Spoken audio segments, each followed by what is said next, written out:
The purpose of this video is to introduce the teachings of J. Krishnamurti. The video doesn't cover the whole of Krishnamurti's teachings, but rather offers a glimpse of his unique approach to the resolution of many problems that burden humanity. The following short excerpts have been taken from some of Krishnamurti's public talks.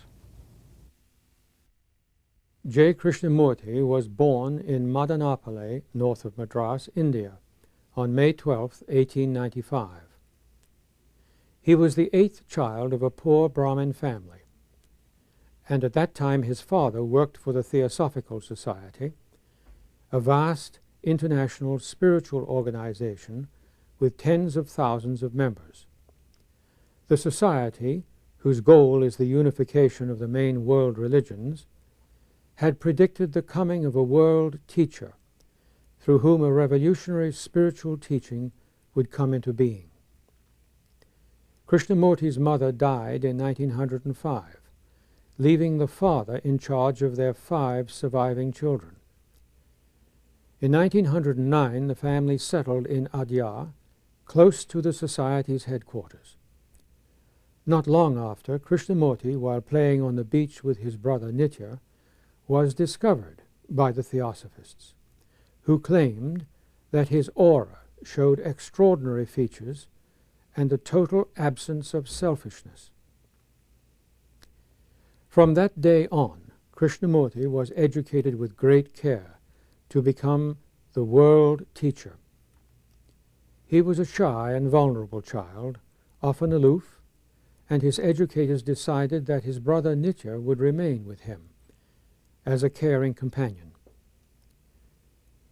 In 1914, the 2 brothers were sent to London to complete their studies.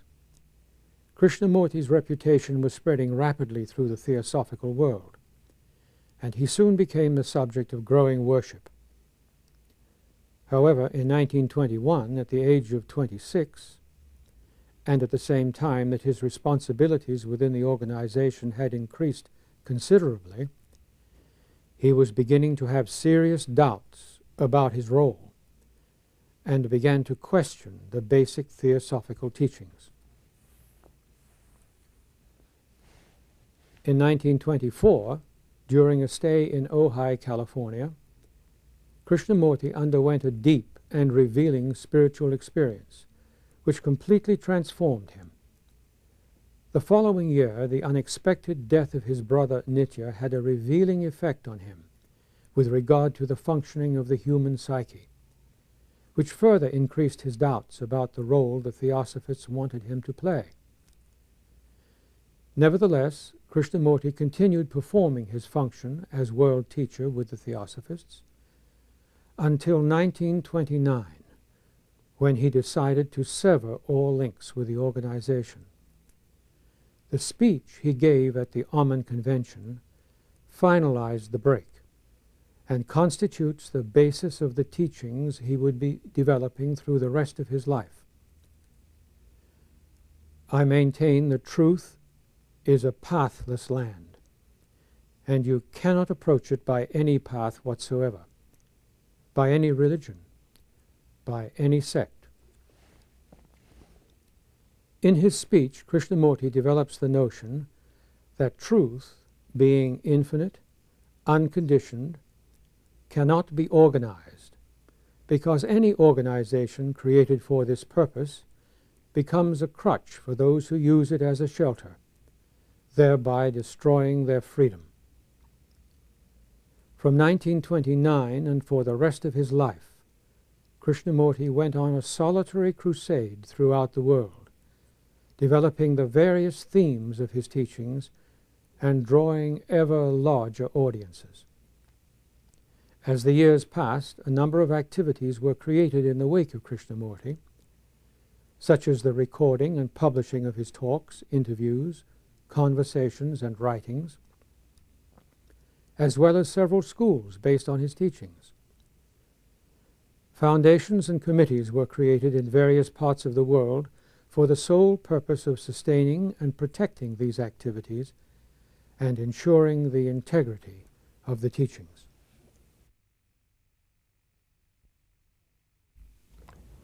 The theme of freedom can be found throughout Krishnamurti's teachings.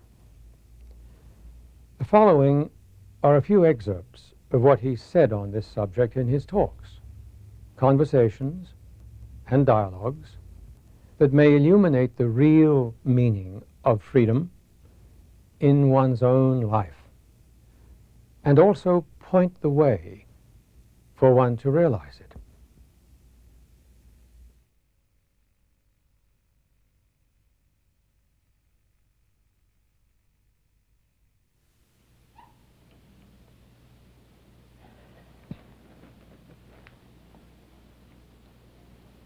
For most of us, we demand freedom politically or religiously, or to think what we like. And there is a freedom of choice.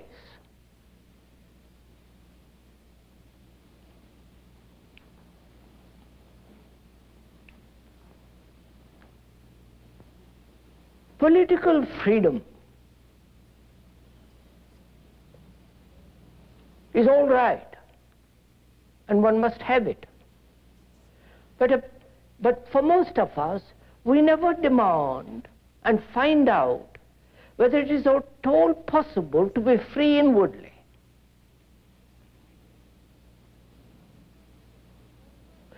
Our mind is a slave to its own projections, to its own demands, to its own desires and fulfillments. The mind is a slave to its cravings, to its appetites. And apparently, we never ask whether it is at all possible to be free inwardly. But we are always wanting freedom outwardly,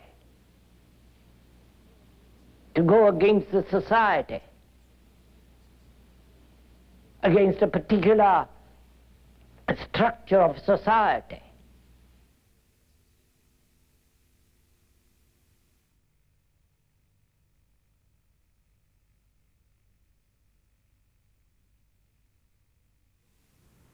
What is the society? What is society? Who created the belly thing? Who is responsible for all this? The church, the temple, the mosque, you follow, all the circus that goes on inside it. Who is responsible for all this? Is the society different from you? Or you have created the society? Each one of us, through our ambition, through our greed, through our envy, through our violence, through our corruption, through our fear, wanting our security in the community, in the nation, you follow? We have created this society. And then blame the society for what it demands.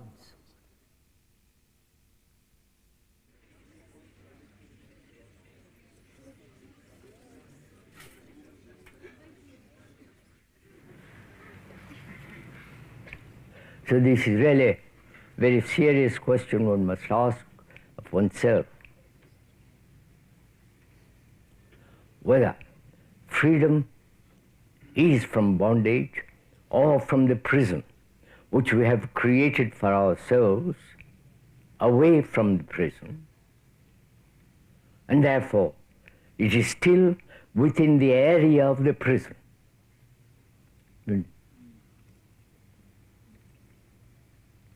If one is in a prison, both physically and inwardly, subjectively, then the physical control, being enclosed within certain area, and to escape from that one calls freedom. And psychologically, one has built a prison for oneself by one's own desires, by one's own anxieties, loneliness, and so on.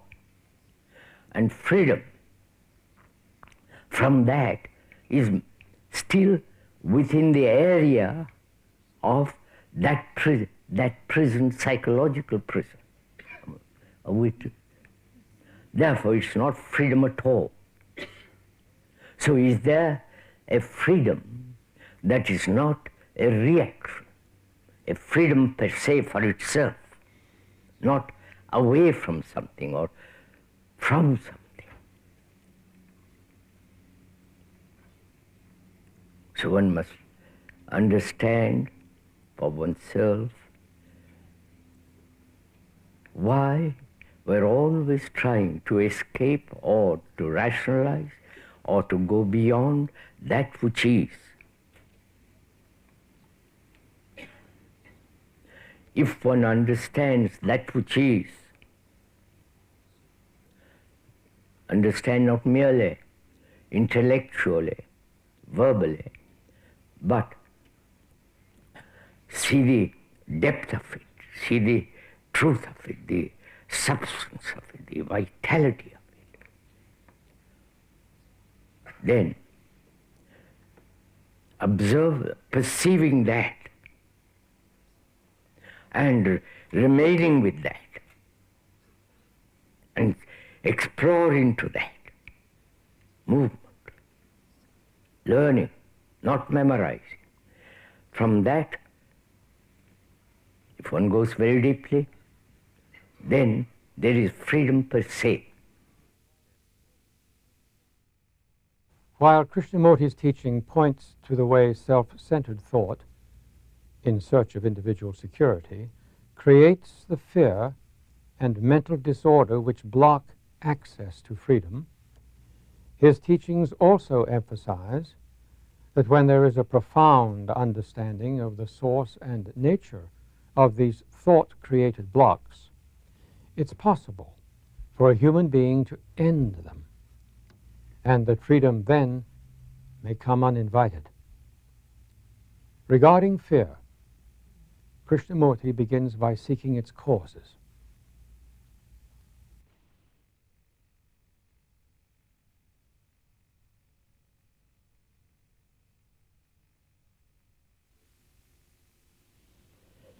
So let's go into this question. What is the root of fear? Is it thought?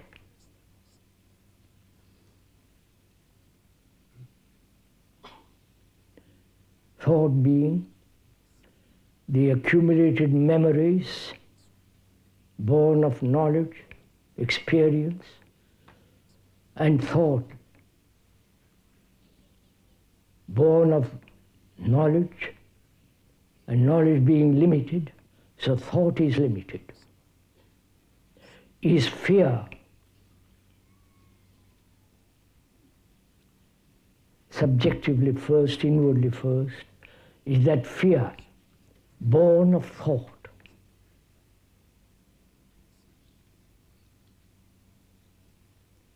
Thinking about tomorrow, thinking about what might happen. One's wife may run away. Thinking in terms of not the actual present, but in terms of the future or the past. Is that the cause of fear? Thought. If it is the cause of fear, which the speaker says is, and please don't accept it, then what will you do with thought? You understand?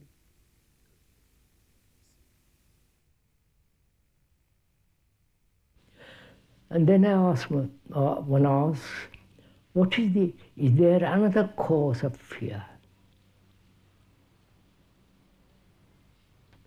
time. Time is a movement, a series of movements. And the time which is tomorrow, I might lose my job. I might become blind. I might, all the rest of it tomorrow. So time is a factor of fear, right? So time and thought are the roots of fear. Time is. Krishnamurti shows how the root of human insecurity, fear, and violence is found in self-centered psychological thought. Krishnamurti also points to the useful role of thought in one's daily activities and its necessary role in creating and organizing technology and science and so on.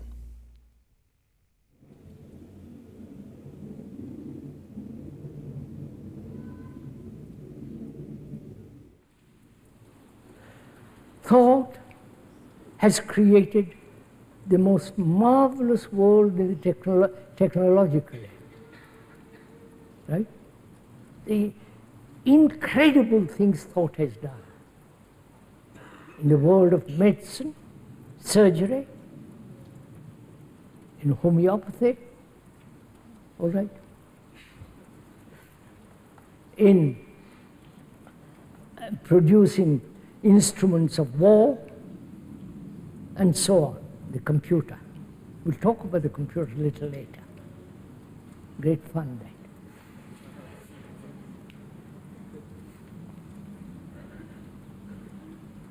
And thought also has created a division between you and me, my wife and me. This whole process of division is going on throughout life. Is thought the cause of it? Please look at it carefully, let's find out. If thought is the cause of this divisive process, then we'll have to ask a question which is much more serious, whether thought can ever function in one area completely, in the physical world, the daily world, but completely end in the psychological world. For Krishnamurti, this character of psychological thought, with its division and resulting fragmentation, can only lead to conflict.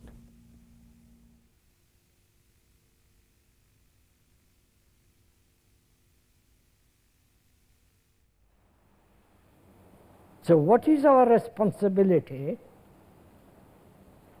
to come very near home?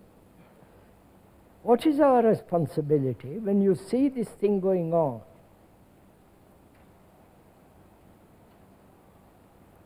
If I belong to a certain tribe called nationalism, certain religious sect,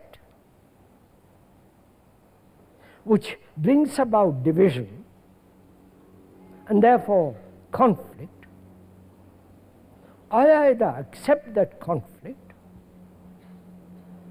and follow the usual traditional path, or I am no longer belong to any country, actually not belong to any country, to any tribe, to any group, to any sect, right? Or to any religion. Because there are the factors of division and therefore conflict. According to Krishnamurti, true understanding of human psychological blocks may take place only when one sees oneself with an eye that is choicelessly aware, with a perception wherein the observer is seen to be not different from the observed.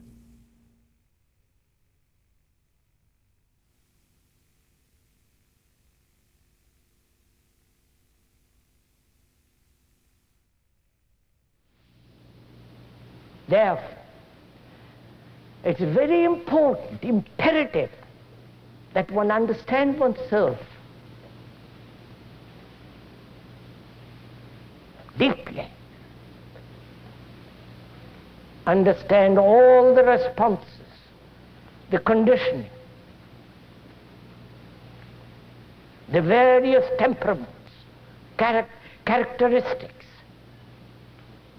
tendencies, just to watch without the observer. We are meeting now to observe without the observer.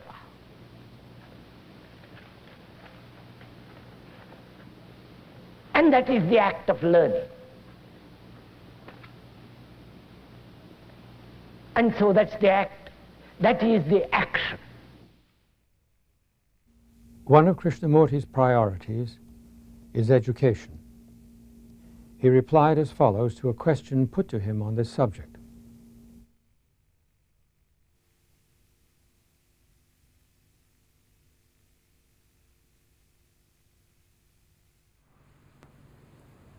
Apparently this is a question that is asked by every parent in the world.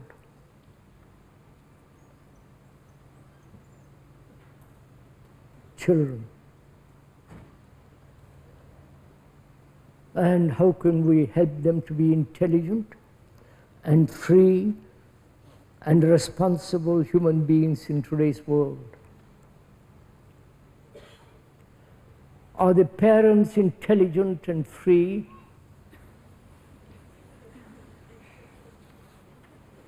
Are the teachers intelligent and free and responsible?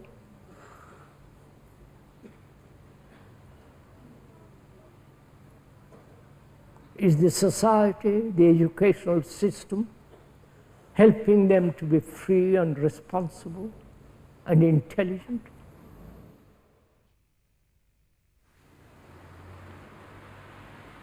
So, education means a holistic approach to life. Cultivating the brain technologically, you understand? And also cultivating the brain to be free of its own petty little self.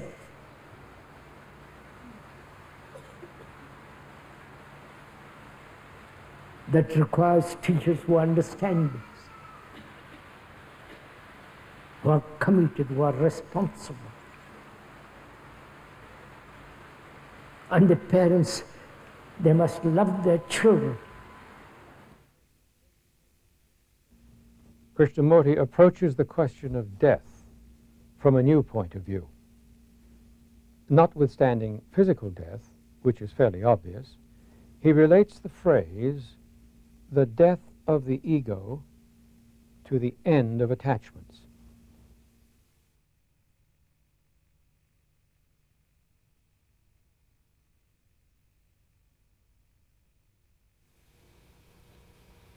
Time is contained, the past, the future is now.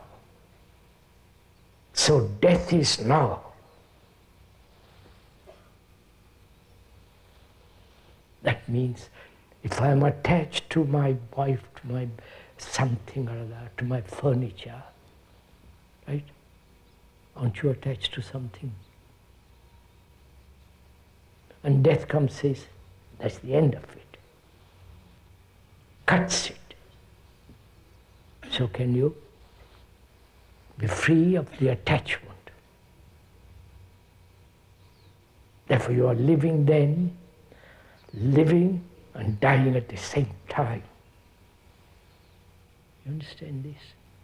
Oh no. Do it, sir. You will see what an extraordinary thing it is then.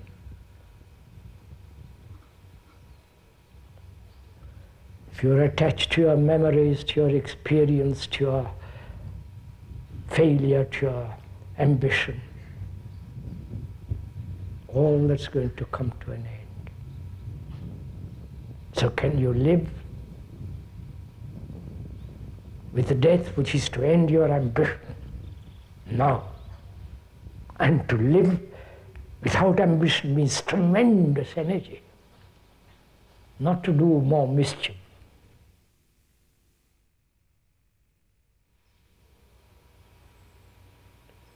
So death and life always march together. Then you will see, then there is that sense of absolute freedom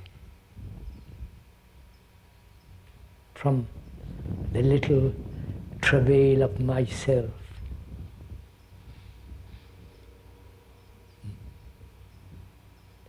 And that's necessary to understand that which is timeless, if there is such thing as eternity. We'll talk about it another time.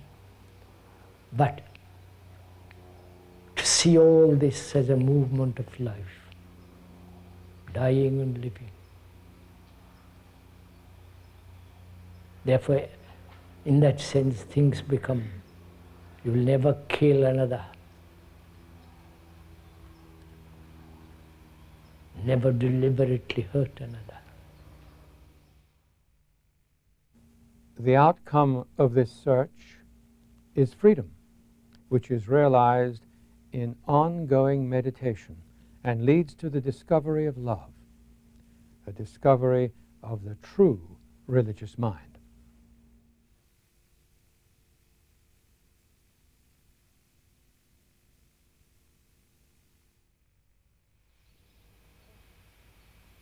And to understand what love is, not understand, have the depth of it, the greatness of it, the flame of it, the beauty of it. How can there be jealousy? How can there be ambition? Aggression, violence? And can one be free completely of all these things? Please do ask this question. Where there is love, then there is, do what you will, it will be right action. It will never bring conflict to one's life.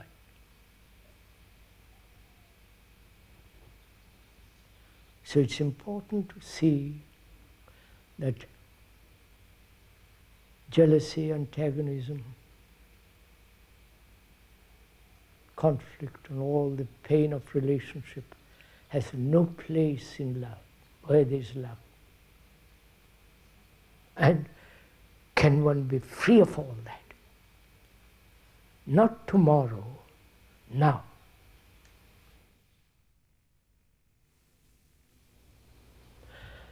Now, to find out what is the religious mind, what is the truth of religion, one must be free from all authority of all belief, faith, not belong to a thing. Right? There must be sense of total being free.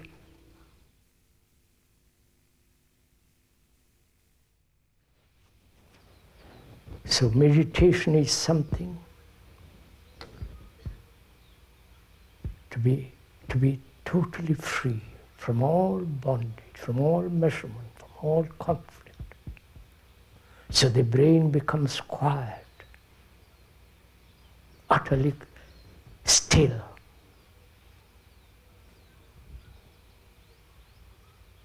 And that silent stillness has its own beauty, its own truth, its absolute sense of immeasurable thing. So meditation is not a reward, is not something that you get illumined by practicing, which are all so childish. So truth is something which is not to be measured, and it has no path to it. And that is beauty, that is love.